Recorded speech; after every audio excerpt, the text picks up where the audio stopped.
Hello friends, आ गया हूँ मैं इरेस्ट के आगे की कहानी को लेकर, जहाँ हम देखेंगे एपिसोड 2 को। अगर आपने पिछला वीडियो अब तक नहीं देखा हो तो लिंक आपको डिस्क्रिप्शन पर मिल जाएगा। तो चलिए फटाक से मेरा इंट्रो देकर इस वाले वीडियो को स्टार्ट करते हैं। हाय, मेरा नाम है शुभो और आप देख रहे हैं फॉरएवर वीक। तो एपिसोड की शुरुआत में हम छोटे सातोरू को स्कूल में देखते हैं, जिसे अभी तक ये विश्वास नहीं हो रहा था कि वो 18 साल पीछे चला गया था।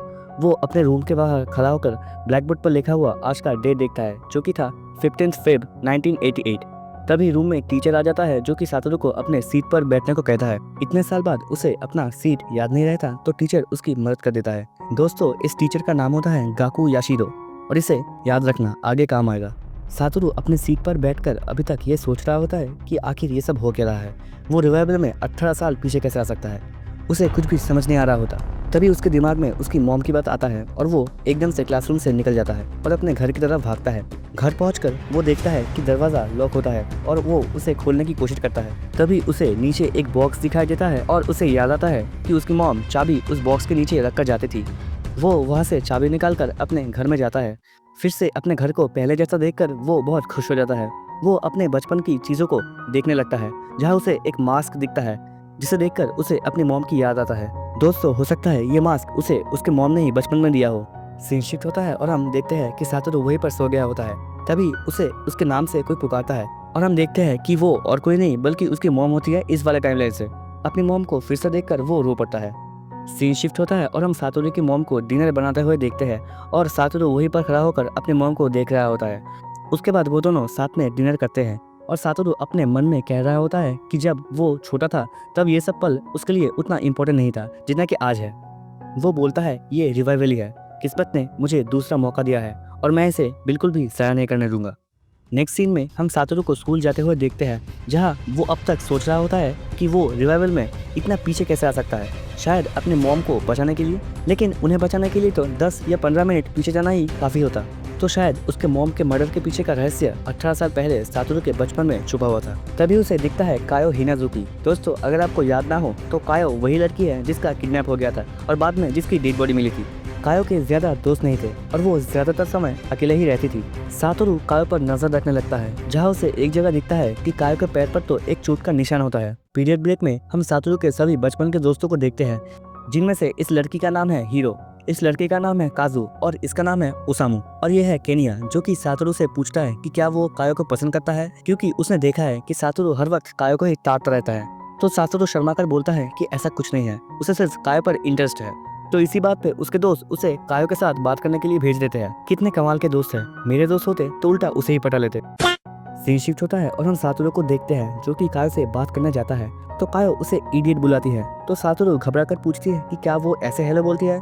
सातोरू उससे कहता है कि उसका घर भी इसी रास्ते में है, तो क्या वो दोनों दोस्त बन सकते हैं। तो कायो उससे पूछती है कि उसे कायो के बारे में क्या अच्छा लगता है। सातोरू को कुछ न बोलते हुए देखकर वो फिर से बोलती है, मुझे पता था तुम भी मेरी तरह फेक हो। जिसे सुनकर सातोरू एकदम से शॉक हो जाता है।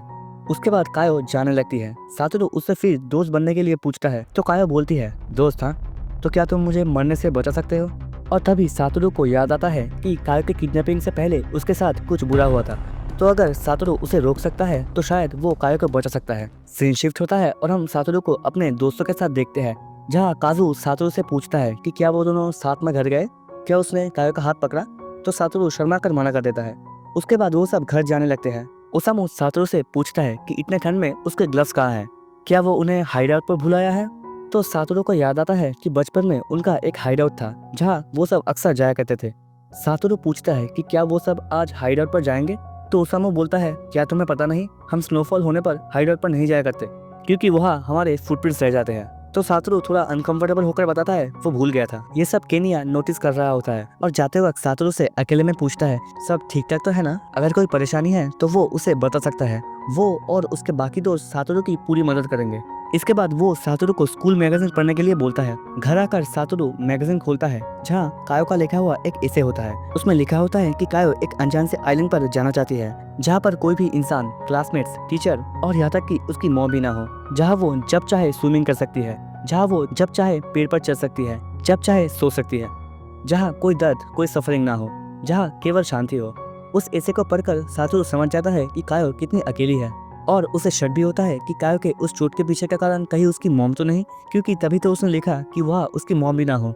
सातोरू अपने मन में ठान लेता है कि अब वो कायो से दोस्ती कर रहेगा। सीन शिफ्ट होता है और हम सातोरू को अपनी मॉम के साथ डिनर करते हुए देखते हैं। सातोरू मॉम से पूछता है कि क्या वो इस बार अपने बर्थडे में अपने कुछ फ्रेंड्स को बुला सकता है, तो उसकी मॉम मान जाती है। सातोरू अपने मन में कहता है, अब मैं जानता हूँ कि मुझे क्या करना है। अब मैं किसी भी हालत में कायो के करीब जाकर रहूंगा। अब मैं वो सब करूंगा जो कि मैंने पिछली बार नहीं किया था। अगर मैं पास्ट को थोड़ा सा भी चेंज कर पाऊँ तो शायद मैं फ्यूचर को बदल सकता हूँ। शायद मैं कायो की किस्मत को बदल सकता हूँ और शायद मैं सब कुछ ठीक कर सकता हूँ। सीन शिफ्ट होता है और हम सातोरू को देखते हैं स्कूल से वापस जाते हुए। वो अपने मन में कहता है कि मुझे कायो से मिलना पड़ेगा। मुझे पूरा यकीन है कि कायो की मम्मी है जो उसे पीटती है, और अगर ये सच है तो कायो इतनी जल्दी घर नहीं जाएगी, और मुझे शायद पता है कि कायो कहाँ जा सकती है। उसके बाद सातोरू पार्क की तरफ जाता है जहाँ कायो पहले से ही होती है। वो उसकी तरफ बढ़ता है और कहता है वो सच में कायो की दोस्त बनना चाहता है। तो कायो बोलती है सातोरू सिर्फ अच्छा बनने का नाटक कर रहा है, और अभी जो है वो सातोरू का रियल सेल्फ नहीं है। तो सातोरू बोलता है तुमने सही कहा, मैं अच्छा बनने की कोशिश कर रहा हूँ, क्योंकि मैं चाहता हूँ कि लोग मुझसे प्यार करें, मेरे दोस्त बने। पहले पहले तो ये थोड़ा मुश्किल हुआ करता था, पर बाद में सब आसान हो गया। उसके बाद सातोरू कायो को एक इनविटेशन कार्ड देते हुए उसे अपने बर्थडे पर इनवाइट करता है। तो कायो थोड़ा सा शॉक हो जाता है, क्योंकि पहली बार उसका कोई दोस्त बना है जो कि उसके बारे में इतना सोचता है। कायो फिर सातोरू से पूछती है कि उसके ग्लव्स कहाँ है, तो सातोरू बोलता है कि वो गुम गए। उसके बाद कायो अपना ग्लव्स उतारकर अपना हाथ सातोरू के हाथ पर रखता है, जिससे कि सातोरू की हार्ट बीट तो मानो बुलेट ट्रेन से भी तेज भागता है। वो फिर शांत होकर अपने मन में कहता है, खुद को संभाल सातोरू, तू असल में 29 साल का एक आदमी है। वो अपने मन में कह रहा होता है कि वो कायो के साथ हमेशा ऑनेस्ट रहेगा, पर वो गलती से ये बात असल में ही बोल देता है, जिससे कि कायो शर्मा कर भाग जाती है। सातोरू बोलता है 18 साल पहले इसी रात को उसने कायो को आखिरी बार देखा था, क्योंकि इसी रात वो गायब हो गई थी और बाद में उसकी बॉडी कचरे के ढेर पर पड़ी मिली थी। लेकिन इस बार मैंने उसको अकेले नहीं छोड़ा। मैं वादा करता हूँ कि मैं किसी भी कीमत पर तुम्हें बचाऊंगा कायो। और इसी के साथ ये वाली एपिसोड यहीं पर खत्म हो जाती है। वीडियो पसंद आए तो लाइक, कमेंट और शेयर कर देना, और अगर चैनल पर नए हो तो सब्सक्राइब कर देना। ऐसे ही अलग अलग तरह की एनिमे एक्सप्लेनेशन वीडियोस हिंदी में देखने के लिए एपिसोड 3 का एक्सप्लेनेशन मैं जल्दी लेके आऊंगा। तब तक के लिए बाय बाय।